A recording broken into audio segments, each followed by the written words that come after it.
안녕하십니까. 오늘 토크쇼 진행을 맡은 광주매일신문 이경수 본부장입니다. 지역신문사 가운데 호남지역 최초로 개국한 광주매일TV가 2016년 새해를 맞아 창의국 교육감을 초청 토크쇼 대담을 진행합니다.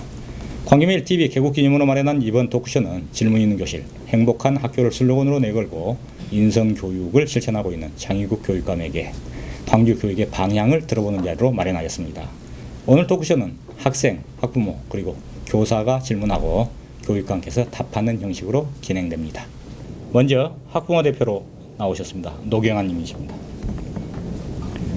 교사는 김혜선, 봉주초등학교 선생님이십니다.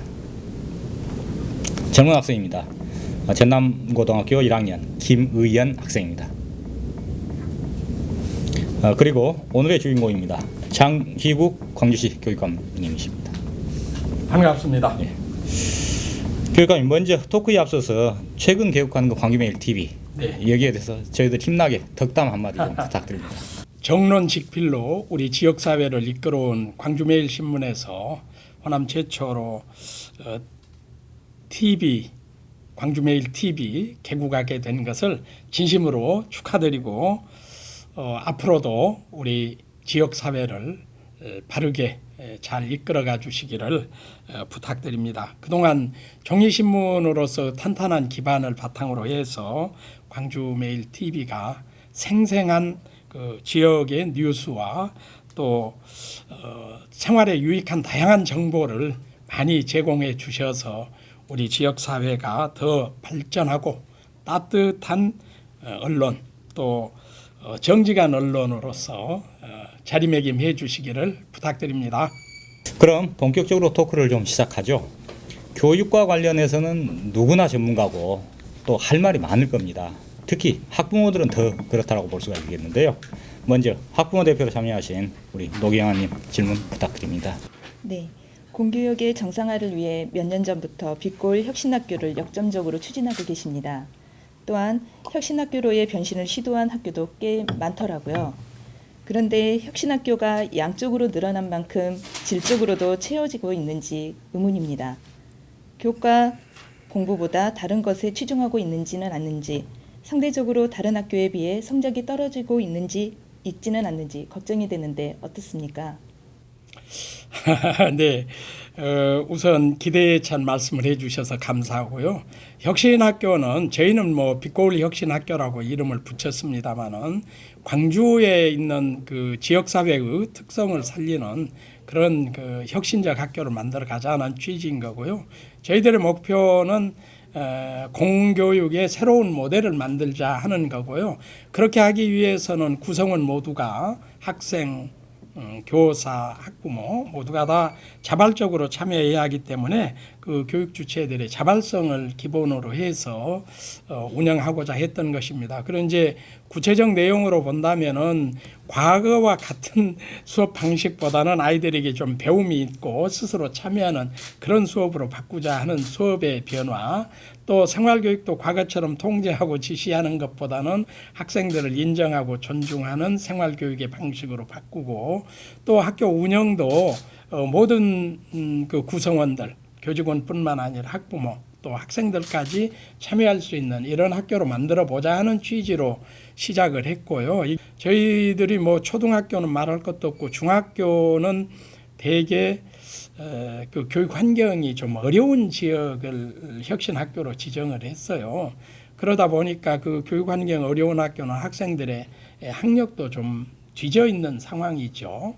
상대적으로 환경이 좋은 지역보다는 좀 뒤져 있는 건 사실입니다. 그러나 이 학생들이 2년, 3년이 지나면서 괄목할만하게 이제 성적이 향상되는 거죠. 이게 이제 기초학력 학생이 많이 줄어들고 향상된다거나 또는 뭐 순위로 따지면 그렇습니다만 88개교 학교 중에 학업 성취도 평가 결과가 70 뭐 5, 6, 7, 8위 이러던 학교들이 많이 올라간 데는 뭐 35, 6위 또는 40몇 위, 50몇 위 이렇게 향상되는 모습들을 전체적으로 보이고 있어요. 그런 면으로 보면은 저희들은 아이들이 꼭 그 시험 공부 같은 그런 공부에 집중하지 않고 좀 다양한 프로그램을 운영하고 프로젝트 학습이라든지 학생들이 협력 학습을 하는 게 훨씬 더 성적 향상이 높지 않나 이런 생각을 지금 하고 있죠. 그렇게 하기 위해서 이제 학습 그 부진 학생을 줄이기 위해서 다른 학교도 많이 합니다만은 혁신학교에서는 특별히 이제 몇 가지 프로그램을 운영합니다. 예를 들면은 1대1 선생님과 학생 간의 멘토링 또는 대학생과의 연결을 짓는다든지 대학생 보조 학습 뭐 강사들 또는 학부모들이 강사로 참여하는 경우도 있고요. 여러 가지 면으로 봐서 혁신학교의 기초학력 부진 학생들이 많이 줄고 있다. 이렇게 저희들은 보고 있습니다. 네. 지금까지 진로에 대한 고민은 고등학생들 위주였잖아요. 네. 이제는 중학생들도 미래에 대해 많이 생각을 하면서 진로를 고민하고 있습니다. 네. 저희 아이가 작년에 자유학기제에 참여했는데요. 한 학기 동안만큼이라도 시험에만 억눌리지 않고 진로를 계획하고 다양한 체험을 할 수 있어 무척 즐거워했습니다. 이런 좋은 기회를 더 늘려주실 수는 없을까요? 진로 지도, 진로 체험 교육에 대해서는 굉장히 저희들도 중요하게 생각합니다. 그래서 진학 지도뿐만 아니라 취업 지도 등 진로에 대한 지도를 많이 하는데요. 말씀하신 것처럼 자유학기제를 이제 우리 정부에서 도입을 했는데 금년부터 전국적으로 전면 시행합니다.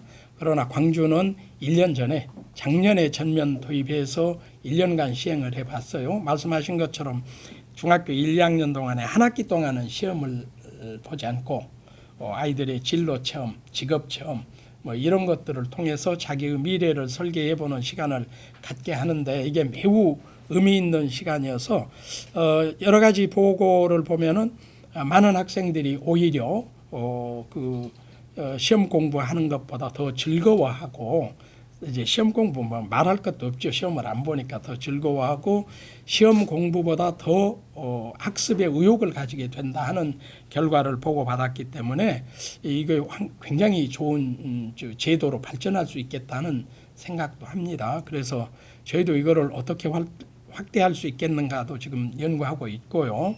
작년에 광주 지역에서는 2천여 개 단체 기관과 협약을 맺어서 우리 학생들이 가서 체험할 수 있도록 그렇게 준비가 되어 있고요. 또 다양한 직업을 가진 분들이 이 학교에 가서 자기 직업의 세계 또 경험 이런 것들을 아이들에게 이야기해 줌으로 해서 아이들이 자기 미래를 계획할 수 있는데 많은 도움이 되고 있다 이렇게 생각을 합니다. 아무래도 제가 고등학생이다 보니까 진로에 대해 고민을 많이 하는데요. 진학을 목표로 둔 학생들만큼 취업을 고민하는 학생들도 많이 있습니다. 진학 담당 교사나 학생들을 위해 다양하고 명확한 정보를 부탁드리겠습니다. 그리고 일반 학교에서 취업을 지원해주고 직업교육의 기회를 넓혀주는 것에는 한계가 있습니다. 학생들이 진로 개척과 진학을 위한 세심한 배려 부탁드립니다. 진학이거나 진로를 직업을 선택하겠다 하는 학생들에 대해서는 많은 상담을 해야 하기 때문에 그 상담 인력을 확대해 가려고 노력하고 있고요.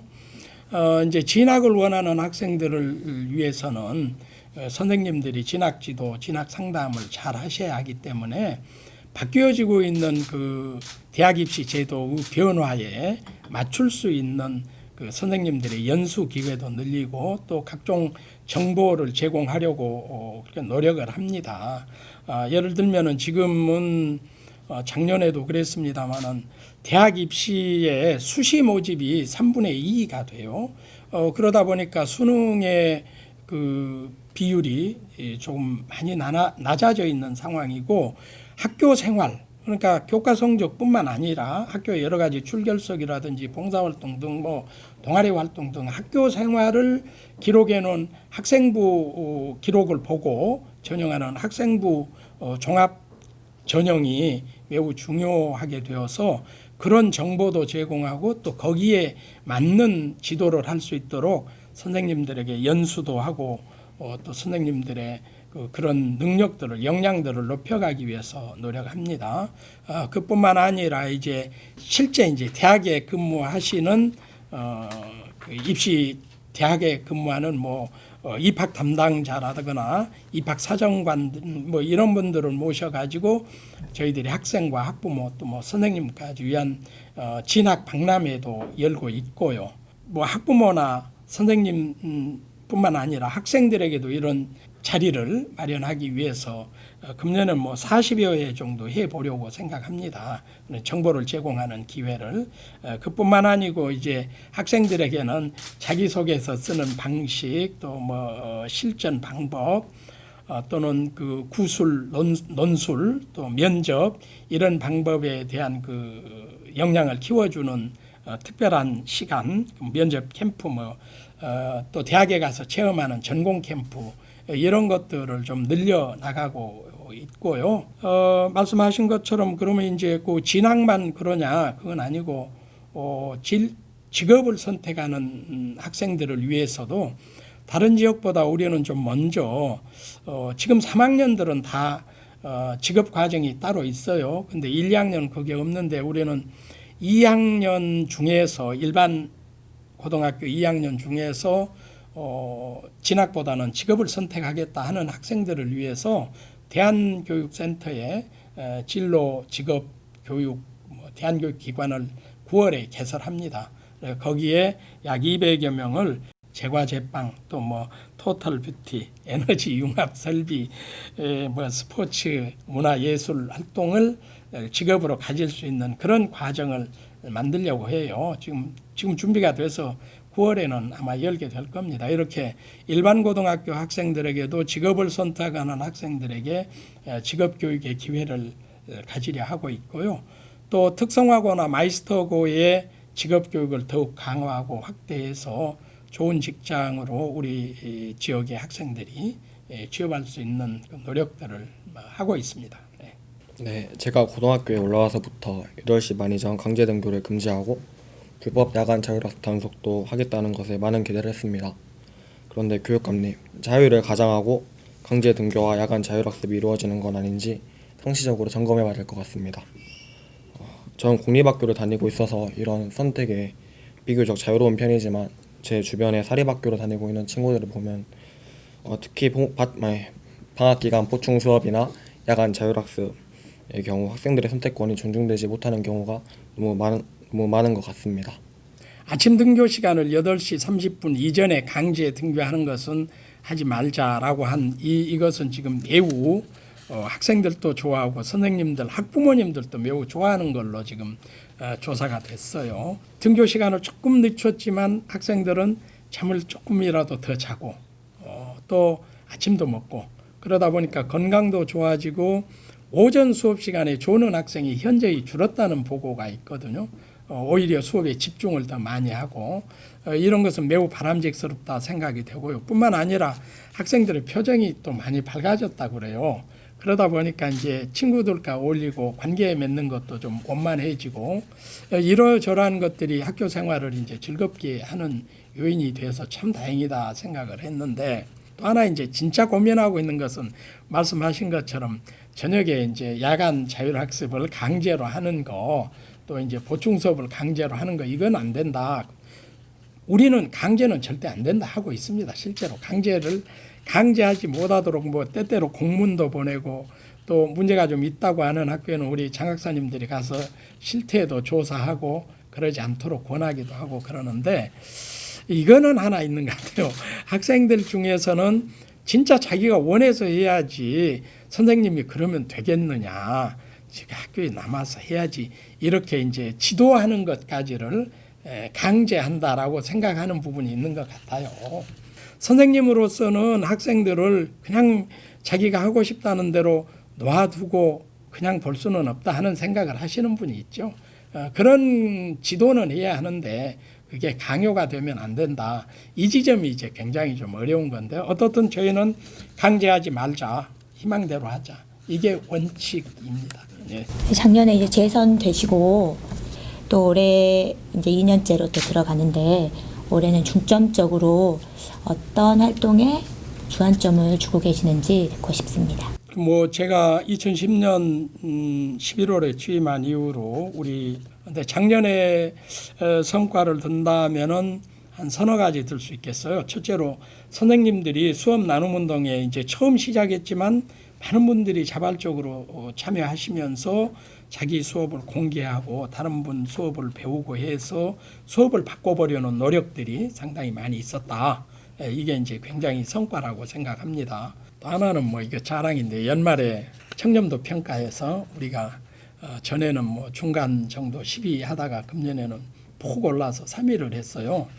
야, 이건 정말 자랑할 수 있겠다 이런 생각도 하고 아까 이제 학부모님 뭐 말씀하신 것 중에 자유학기제 다른 지역은 금년부터 이제 전면 시행합니다. 그러나 우리는 1년 먼저 시행해서 자유학기제를 잘 운영할 수 있는 그 기반을 마련했다 하는 이런 것은 매우 성과다 생각을 합니다.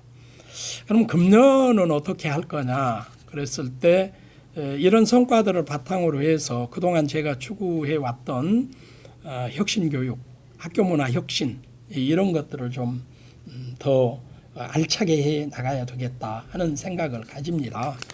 그러니까 아까 말씀드린 것처럼 선생님들의 수업을 변화시키고 혁신하기 위한 수업 혁신 운동, 수업 나눔 운동도 계속 좀 확대하고 활발하게 추진하고요. 그것과 좀 다른 것으로는 작년에 한국사 교과서 국정화 문제가 드러났을 때 우리 지역에서는 청소년들이 올바른 역사의식을 가져야 한다 하는 그런 공감대가 형성됐기 때문에 역사교육을 좀 더 강화할 생각입니다. 그래서 교실에 앉아서 하는 역사교육보다는 현장을 탑사하고 현장 체험형 역사 공부를 좀 확대하자. 그래서 독립운동, 항일 독립운동 유적지 탑사나 광주 민주화운동 유적지 탑사 등 현장 체험형 역사 교육 그리고 학생들이 스스로 역사에 관심 가지고 공부할 수 있도록 선생님과 함께하는 역사 동아리 이러한 것을 좀 적극적으로 운영해 볼 생각이고요. 전부터 우리 광주는 전국적으로 학생들이 책을 많이 읽고 독서 교육이 잘 돼 있다라는 평가를 받고 있습니다. 그런데 저희는 금년에 그 독서 교육에 고전 읽기를 좀 가미해서 우리 학생들이 인문학적 소양을 좀 높여갈 수 있는 독서 교육을 하면은 좋겠다 이렇게 생각해서 고전 읽기를 통한 독서 교육 이거를 해보고자 하고요.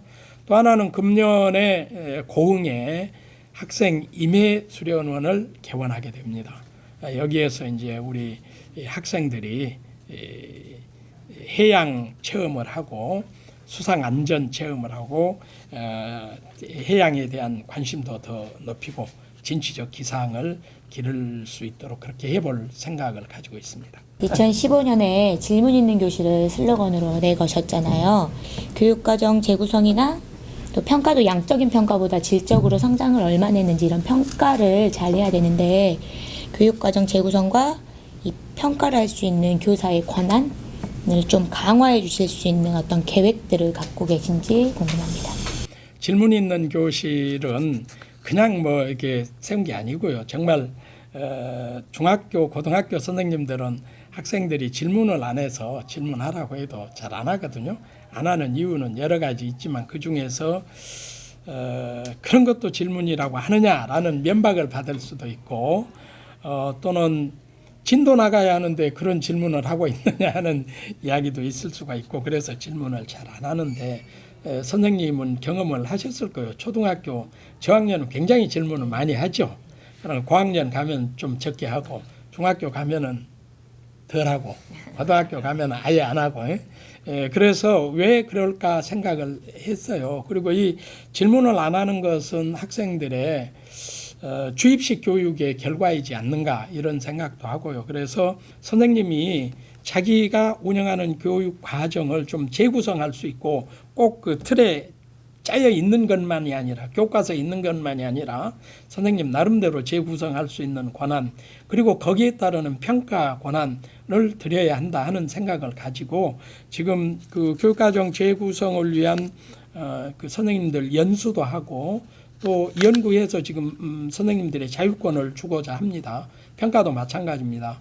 과거처럼 그래 틀에 딱 짜여져 있는 뭐 오지선다, 사지선다형 문제만이 아니라 서술형, 논술형 이런 문제들을 좀 내고 그 문제도 선생님들이 생각할 때 좀 학생들의 사고력이나 이런 걸 키울 수 있는 문제를 내서 채점할 때 아주 딱 틀에 맞춰진 게 아니라 선생님이 좀 자율적으로 할 수 있도록 하는 이런 방안을 지금 연구하고 있고 실제로 그렇게 하는 선생님들도 계시더라고요. 그런 분들의 그 사례 같은 것을 좀 보급하고 문제점은 없는가 살펴서 개선해서 현장에 적용하도록 그렇게 할 겁니다. 지금 그러려면은 이제 현장 지원단을 조직해서 끊임없이 모니터링하고 이러한 것을 우리 그 정책 연구소를 중심으로 해서 지금 진행하고 있습니다. 지원하도록 하겠습니다. 아는 분이 선생님께 선물을 내밀었다가 손이 부끄러워 혼났다는 이야기를 들었습니다. 저도 사실 촌지에 안 드리고 우리 아이 괜찮을까 걱정을 많이 했었었는데요. 청렴을 추구하는 교단의 분위기에 많이 안심이 됐습니다. 광주에서만큼은 앞으로도 엄마들이 봉투 내미는 일은 없어지겠지요? 예, 제가 교직 사회, 광주 교육에 있어서는 부정, 부패, 부조리, 비리는 없도록 하자. 청렴한 교직 사회를 이루자 하는 취지로 했기 때문에 계속 그렇게 해 나갈 겁니다. 제가 취임한 이후로 뭐 제일 잘했다라고 자부하는 것 중에 하나가 뭐 청렴한 교직 사회 또 학부모님들이 학교에 가는데 뭐 부담 없이 가시도록 한 것이라고 생각을 합니다. 이것은 제가 한 5년 동안 좀 강도 높은 청렴 정책을 편 결과이라고 생각하고요. 뭐 그동안의 비판도 있었고 원망도 받았습니다만은 어느 한 시기에 이러한 비판이나 원망 없이 고질적으로 되어 있는 이런 문제는 해결하기 어렵겠다 해서 제가 좀 과감하게 했던 것이 지금은 부모님 말씀처럼 학교 가는데 좀 편안한 마음으로 간다 이렇게 돼서 정말 감사하게 생각하고요. 그동안에 선생님들도 마음고생 많았지만 이제는 뭐 떳떳하게 나 교직에 있다라고 말씀하실 수 있어서 참 좋다라는 이야기도 많이 듣습니다. 그동안에 이렇게 해오고 또 청렴도가 17개 시도 가운데 3위로 오르고 이렇게 되는 데는 뭐 강력한 청렴 정책을 펴서 비리나 부조리를 해결한 것도 있지만 선생님들이 좀 마음에 좀 부담스러운 것도 있었지만 과감하게 뭐 나서 주신 것 그리고 또 학부모님들도 도와주신 것 이런 게 큰 요인이었다 생각하고 계속 추진할 겁니다. 예. 5.18 민주화 운동에 대해서 최근 제대로 배울 수 있어가지고 굉장히 좋았는데요. 이 5.18이 우리만의 역사는 아니잖아요. 다른 지역 학생들은 어떻게 배우고 있는지 궁금합니다. 그리고 학교폭력으로부터 학생들을 지켜주고 학생 인권을 지켜주는 분위기가 형성되었으면 좋겠는데 무슨 계획 없으신지 궁금합니다. 5.18 민주화 운동에 대한 교육은 광주만 해서는 안 됩니다. 전국적으로 해야죠. 그래서 저는 그것을 위해서 여러 가지 노력들을 하는데 우선 전국 시도교육감 협의회를 통해서 끊임없이 5.18 민주화 운동에 대한 설명도 드리고 때때로 이제 뭐 자료도 드리고 또 기회 있을 때 우리 교단에서 학생들에게 이 5.18 민주화 운동 지도해야 합니다 하고 뭐 결의도 하고 그랬어요. 그뿐만 아니라 이제 2013년에 우리가 그 교과서를 하나 낸 적이 있습니다. 인정돼서 5.18 민주화 운동 이것을 전국에 보급하려고 노력하고 현재 경기도, 강원도, 전북 이 세 교육청에서는 5.18 인정도서를 보급했습니다. 그리고 2014년부터 이제 우리 교육청에서 5.18 민주화 운동을 지도할 수 있는 강사단을 만들었어요. 그래서 5.18 민주화 운동 지도 강사단을 다른 지역에서 요청하면 파견합니다. 그래 학교에 가서 이제 5월에 대한 설명도 드리고 교육도 하고 그럽니다. 또 5.18 민주화 운동 주간에 다른 지역에서 광주에 오는 학생들을 위해서 5.18 사족지 체험학습을 지원하고 또 계기 교육을 할 수 있도록 다른 교육청에 자료도 제공하고 그렇습니다. 그래서 저희는 5.18 민주화운동이 광주만의 교육으로 그치는 게 아니라 전국적으로 확산되기 위해서 여러 가지 노력을 하고 있다, 이런 말씀 드리고, 또 하나 이제 학생 인권을 어떻게 하면 좋겠느냐 그런 건데, 저희는 뭐 학생 인권을 향상시키기 위해서 학생 인권 조례도 만들었고요. 또 학생 인권을 확대하기 위해서, 학교에서 정착시키기 위해서 민주인권교육지원센터라는 걸 두었습니다. 그리고 보통 뭐 생활교육과 이런 것을 우리는 민주인권생활교육과로 명칭도 하고, 또 민주인권교육지원센터를 두어서 학생들의 인권을 향상시키기 위해서 여러 가지 상담도 하고 학교 지도를 합니다. 그뿐만 아니고 이제 매년 학생 인권 친화 지수도 조사해서 발표하고, 학교에서 학생들의 인권을 존중할 수 있도록, 그리고 학생들의 인격과 권리, 가치, 존재를 인정하고 존중하는 교육으로 가자, 이렇게 하고 있습니다. 또 하나는 아까도 잠시 말씀드렸는데, 학교 생활을 어려워하거나 힘들어하는 학생들, 또 적응이 좀 안 되는 학생들을 위해서 선생님들이 희망교실을 합니다. 그런 학생들에게 적절한 용기도 주고 희망을 주고 학교에 적응할 수 있도록 도와주고, 이러므로 해서 학교 폭력도 현저히 줄어들었다, 이렇게 자부하고요.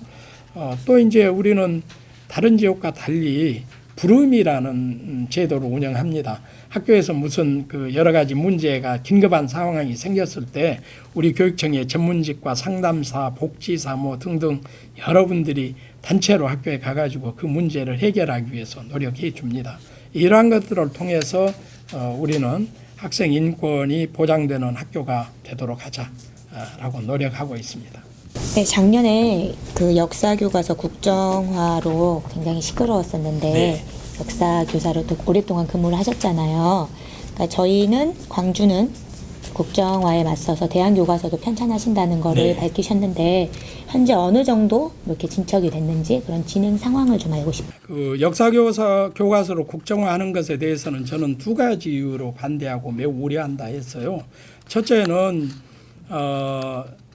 교과서를 국정해서 한 가지 생각으로만 가는 것, 이것은 민주주의의 원리인 다양성이나 그 자율성을 부정하는 반민주적인 행위다 해서 반대하는 거고, 또 하나는 이게 뭐 교육적으로 더 중요한 건데, 한 가지 생각만을, 특히 역사에 대한 의식을 한 가지 생각만을 강제로 주입하고 강요해서 우리 학생들의 사고력과 판단력을 마비시킨다거나 또는 사물에 대한 통찰력, 뭐 융합력 이런 것들을 꺾어버려서 무비판적인 획일적인 사람으로 만들 우려가 매우 크다, 이런 생각 속에서 어떻든 우리는 스스로 생각하고 스스로 판단하고 행동하는 그런 사람, 자율적인 사람으로 성장해야 하는데, 이렇게 하면은 시키는 대로 하고 주는 대로 받는 그런 바보 같은 사람이 되지 않을까 해서 반대한 거고요. 그러면 이제 국정화하면 어쩔 건지 지금 하고 있는데, 한국사 교과서를 국정화하면은 한국사라는 이름의 다른 도서를 사용할 수가 없습니다. 그렇기 때문에 저희는 두 가지 방안을 생각하는 거죠. 하나는 한국사가 아닌 다른 그 교과를 개설하는 거예요. 예를 들면은 역사와 철학, 역사 인문학 이래가지고 거기에서 올바른 역사관 또는 뭐 어떤 사안에 대해서 통합적으로 통찰력을 기를 수 있는, 사고력을 기를 수 있는 이런 지도를 하는 새로운 교과를 개설하고 거기에 맞는 도서를 개발하자 하는 그런 게 하나 있고, 또 하나는 한국사 교과서 국정화 되더라도 우리 교육청에서는 선생님들에게 참고 자료, 장학 자료, 뭐 보충 자료 이러한 보조 자료를 제공할 수 있습니다. 그래서 역사 보조 자료를 개발해서 제공할 생각을 가지고 지금 4개 교육청이 전북, 광주, 세종, 강원 4개 교육청이 공동으로 개발을 준비하고 있습니다. 10년 만에 고교 배정 방식이 새롭게 변화됐다고 들었습니다. 저도 고등학교 배정될 때 원거리 배정이 되지 않을까 굉장히 불안했는데요. 관련해서 부작용이나 우려점들도 많이 거론되고 있는 것 같습니다. 현재 어떻게 진행되고 있으며 어떤 절차를 거쳐 언제부터 시행되는지 궁금합니다. 광주의 고교 배정 방식은 굉장히 어렵습니다. 문제 해결하기가. 이유는 지역별로 구별로 학교 편중 현상이 매우 심각합니다. 예를 들면은 남구에는 학교는 많은데 학생이 적고, 광산구는 학생은 많은데 학교가 적고, 서구도 학생은 많은데 학교가 적고, 이래서 이 많은 학생들이 남는 광산구는 광산구에 있는 학교로 못 가는 학생들이 1년이면 거의 1,400여 명, 서구 같아도 뭐 650여 명 이래요. 그러면 이 학생들이 광산구나 서구가 아닌 어디로 가냐? 다른 데로 가야죠. 동구나 남구로 가야 합니다. 이런 밀리는 현상 때문에 그 원거리 통학이 생길 수밖에 없어요, 구조적으로. 그래서 이것 때문에 광주가 늘 걱정하는 것 중에 하나인데요. 현재는 고교 배정 방식이 선 지원에서 정원 40% 뽑고 후 지원에서 60% 뽑고, 이런 것은 이제 두 가지 이유죠. 자기 희망하는 학교를 가도록 하자 하는 것을 존중해서 그걸 40%, 그래도 집 가까운 데로 하자 하는 걸 존중한 것이 60%, 이렇게 생각하면 됩니다. 어떻든 자기가 희망하는 학교인데, 이렇게 해놓고 보니까 아까 말씀드린 것처럼 지역별 학교 편중 현상이 너무 심해서 원거리 통학생이 생겨나요. 광산구에서 저 남구에 있는 또는 동구에 있는 학교로 가게 되는 현상, 이것을 어떻게 하면은 좀 해소할 수 있겠느냐 하고 연구를 했습니다. 우리가 정책연구소에서 용역을 줘서 했어요. 외부 이제 대학기관에. 우선 안을 이제 3개를 만들었습니다. 일단 지리정보 시스템에 의해서 100% 이렇게 배정하는 게 어떻겠느냐. 그럼 그렇게 하면은 이제 희망하는 학교를 못 간단 말이죠. 이래서 불만이 또 클 것 같고, 그러면은 지금 선 지원 40%를 20%로 좀 줄이면 어떻겠느냐. 이러면 이제 희망하는 학교도 조금 존중해주고 근거리 배정하는 것도 조금 더 확대하고 이러면 어떻겠느냐 하는 안하고, 아예 그 뭐 선지원 없애버리고 후 지원해서 배정하는 방식은 또 어떻든 희망은 할 테니까 희망을 하나로 받아서 이렇게 지금 안을 가지고 1월, 2월 안에 우리 교육청 안을 만들 겁니다. 만들어서 전문가의 의견도 듣고 또 학부모들에게 설명도 하고 토론회, 공청회 이런 걸 거쳐서 배정 방식을 만들 거예요. 그럼 이제 그것이 확정되면은 2018년부터 적용될 겁니다. 그러니까 이제 금년 1년 내내 연구해서 2018년에 고등학교 갈 학생들은 적용하는 것을 지금 연구하고 있습니다. 이런 혁신교육이 교육관님이 임기가 끝나셔도 계속 될 수 있게 어떻게 앞으로도 공고하게 할 수 있는 어떤 추진할 수 있는. 제가 임기가 끝나고 어떤 분이 교육감이 될지는 모르겠어요. 그러나 정책이 좀 달라질 수는 있겠죠. 그렇지만 제 생각에는 지금 혁신 교육 또 학교 문화 혁신을 8년 정도 이렇게 진행을 하다 보면은 상당히 많은 선생님들이 이제 공감하고 있기 때문에 거기에 이제 조금 익숙해져서 학교 문화가 상당히 변하지 않겠나 하는 기대를 가지고 그거를 지속적으로 추진해 갈 수 있는 그 핵심적인 역할을 하실 그런 선생님들을 좀 더 많이 늘려나가고 육성하고 그럴 계획을 좀 가지고 혁신교육에 대한 연수를 좀 기초과정, 심화과정, 전문과정 이래가지고 지금 하고 있고요. 이런 뭐 전문과정을 거치는 분들이 많아지면은 이제 그분들이 어느 상황에 혁신학교가 아닐지라도 또 이제 그 문화가 좀 달라진 데 갈지라도 중심이 되어서 혁신교육을 추진할 수 있도록 그렇게 해 볼 생각을 가지고 추진하고 있습니다. 유아교육은 국가가 책임지겠다고 박 대통령이 공약했던 내용인 것 같은데요. 누리과정 예산 편성에 있어 지방교육 재정에 부담을 주는 게 아닌가 싶습니다. 그렇게 되면 열악한 지방교육 재정이 광주교육에 영향을 미칠 것 같은데 걱정입니다. 어떤가요? 최근 들어서 뭐 정부에서는 교육청 예산으로 누리과정을 다 감당해라 이렇게 하는데 저희들은 도저히 감당할 형편이 안 되는 거고요. 일부는 정부에서도 인정하는 부분이 있습니다. 어떻든 이렇게 누리과정 예산을 자꾸 우리 교육청에서 감당하다 보면은 초중등 교육에 써야 할 교육 예산이 엄청나게 줄어듭니다. 작년, 금년 예산 편성할 때 굉장히 힘들었거든요. 과거에 우리 학생들의 기초학력을 향상하기 위한 것 또는 생활교육을 좀 더 잘해보고자 하는 여러 가지 프로그램 운영 또 뭐 선생님들의 연수 이런 것들을 대폭 줄였어요. 없애버리거나 아니면은 예산을 감하거나. 박근혜 대통령의 대선 공약 주요 10대 공약 중에 두 번째에 들어가는 공약이었습니다. 아이들을 무상으로 국가가 책임지고 키워줄 거다. 국가가 책임지고 무상으로 키워줄 거다.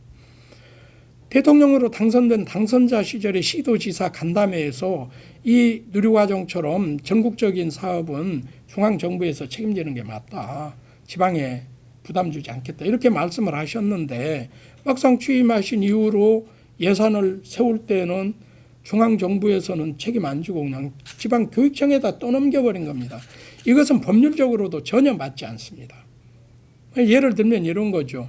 보건복지부와 지자체를 통해서 인허가하고 지원하고 지도 감독하는 어린이집에 대해서 교육청에서 예산만 내라는 거예요. 아무 법률적 근거 없이. 그러니까 우리가 법률적 근거 없어서 안 됩니다 하니까 국회에서 법률을 못 바꿀 것 같으니까 정부 국무회의에서 시행령만 바꿔가지고 의무로 해라. 이런 상황인 거죠. 그리고 엊그제 대통령께서는 법을 고쳐서라도 교육청이 담당하도록 해라 이러셨는데 아직 법률이 안 고쳐져 있어서 우리가 법에 어긋나니까 못합니다 하니까 법을 고쳐라는 거예요. 이제 이런 엉터리 같은 정책을 가지고 우리들에게 초중등 교육에 위기를 가져와서는 안 되겠다 하는 생각을 가지고 있는 거죠.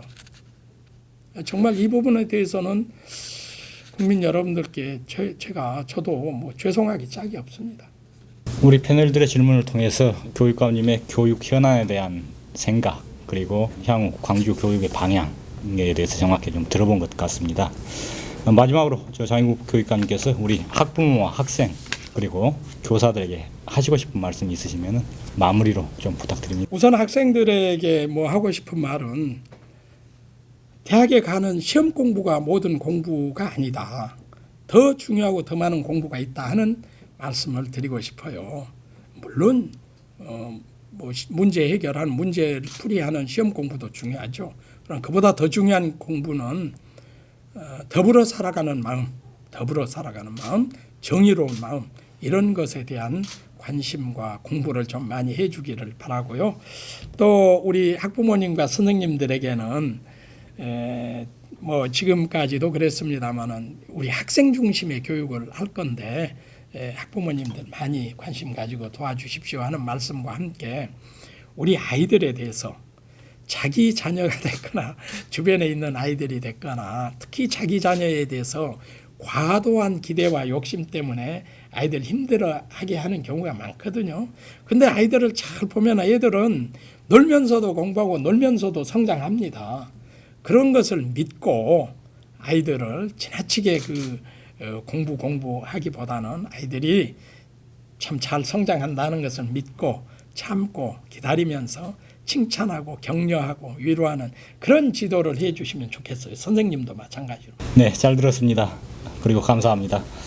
장인국 교육감님과 우리 패널분 모두 건강하고 행운 넘치는 새봄 맞이하시길 기원합니다.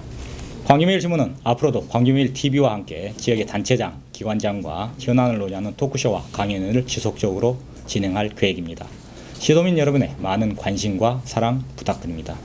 이상으로 광주매일TV 개국기념 장인국 교육감 초청 토크쇼를 모두 마치겠습니다.